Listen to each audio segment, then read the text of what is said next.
Hi dear friends, അസ്സലാമു അലൈക്കും. എല്ലാവർക്കും FA ഫാമിലിയിലേക്ക് സ്വാഗതം. ഇന്ന് വരെ ആരും ട്രൈ ചെയ്യാത്തൊരു വെറൈറ്റി വിഭവമായിട്ടാണ് വന്നിരിക്കുന്നത്.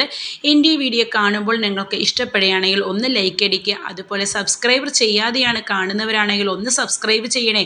ഞാൻ ഇടുന്ന വീഡിയോകൾ ഉടനടി നിങ്ങൾക്ക് കാണാനായി സബ്സ്ക്രൈബ് ബട്ടൻ്റെ തൊട്ടടുത്ത് കാണുന്ന ബെല്ലൈക്കൺ ഒന്ന് ക്ലിക്ക് ചെയ്യുമ്പോൾ ഓൾ എന്ന ഓപ്ഷൻ എനേബിൾ ചെയ്യാൻ മറക്കരുതേ. നമുക്ക് വീഡിയോയിലേക്ക് പോയാലോ. ആദ്യം തന്നെ ഒരു പാൻ അടുപ്പിലേക്ക് വയ്ക്കാം. അതൊന്ന് ചൂടാകുമ്പോഴേക്കും നമുക്ക് ചെറിയ ജീരകം ഒരു അര സ്പൂൺ ഇട്ട് ഒന്ന് വറുത്തെടുക്കാം. അതൊന്ന് ചെറുതായിട്ട് വറുക്കുമ്പോഴേക്കും ഒരു 4 സ്പൂൺ തേങ്ങ ചെറുതായിട്ട് തിരുവിയതാണ്, അതും കൂടെ ഒന്ന് ആഡ് ചെയ്ത് ഒന്ന് വറുത്തെടുക്കാം.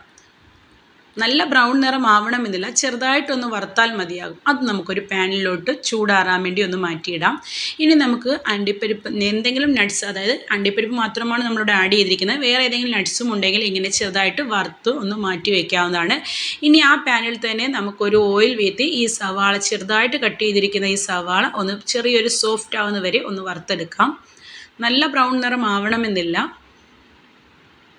ആ ഓയിലിൽ തന്നെ നമുക്ക് നമ്മളുടെ കത്രിക്ക അഴിച്ചാണ് ഇത് തയ്യാറാക്കിയിരിക്കുന്നത്. ആ കത്രിക്ക ചെറുതായിട്ട് കട്ട് ചെയ്ത് അതും കൂടെ ഒന്ന് ആഡ് ചെയ്യാം.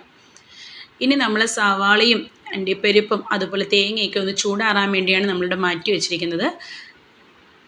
കത്രിക്ക ചെറുതായിട്ടൊന്ന് നമ്മളെ ഈ ഓയിലൊന്ന് വറുത്താൽ മതിയാകും. ഇനി നമുക്ക് ഈ ചൂടാറിയതെല്ലാം ഒന്ന് മിക്സിയിലിട്ട് ഒന്ന് ചെറുതായിട്ട് ക്രഷ് ചെയ്തെടുക്കാം. അണ്ടിപ്പരിപ്പും തേങ്ങയും ഒന്ന് ചെറുതായിട്ട് ക്രഷ് ചെയ്തെടുക്കാം. ആ ക്രഷ് ചെയ്തതിലോട്ട് നമ്മളിപ്പം 2 സവാളയാണ് ചെറുതായിട്ട് വറുത്തെടുത്തിരിക്കുന്നത്. ആ സവാളയും ഒരു തക്കാളിയും കൂടെ ഒന്ന് അടിച്ചെടുക്കാം. ഇനി നേരത്തെ നമ്മൾ ബാക്കി വന്ന ഓയിലുണ്ടല്ലോ, ആ ഓയിൽ നമ്മളൊരു പാത്രത്തിലോട്ട് ഒഴിച്ച് അതൊന്ന് ചൂടാകുമ്പോഴത്തേക്കും നമ്മൾ മിക്സിയിൽ അടിച്ചതുണ്ടല്ലോ, അതായത് സവാള, തക്കാളി, തേങ്ങ, അണ്ടിപ്പരിപ്പ്, ഇതൊന്ന് നമുക്കൊരു പാത്രത്തിലോട്ട് കുറച്ച് വെള്ളവും കൂടെ ഒഴിച്ച് ഒന്ന് മിക്സ് ചെയ്യാം. ഇതിൽ നമുക്ക് 1 സ്പൂൺ മഞ്ഞൾപ്പൊടി, 1 സ്പൂൺ പെരിഞ്ചീരകം, 1 സ്പൂൺ മുളക് പൊടി, 1 സ്പൂൺ മല്ലിപ്പൊടി, ഇതിനാവശ്യമായ ഉപ്പ്, ഇത്രയും ചേർത്തൊന്ന് മിക്സ് ചെയ്ത് ഒന്ന് ചെറിയ തിള വരുമ്പോഴത്തേക്കും നമ്മൾ വറുത്ത് വെച്ചിരിക്കുന്ന കത്രിക്കയും കൂടെ ഒന്ന് ആഡ് ചെയ്യാം. ടേസ്റ്റി ആയിട്ടുള്ള കറി റെഡിയായി. ഇനി ഇതിൻ്റെ മുകളിൽ കുറച്ച് മല്ലിയിലയും കൂടെ ഇടാവുന്നതാണ്.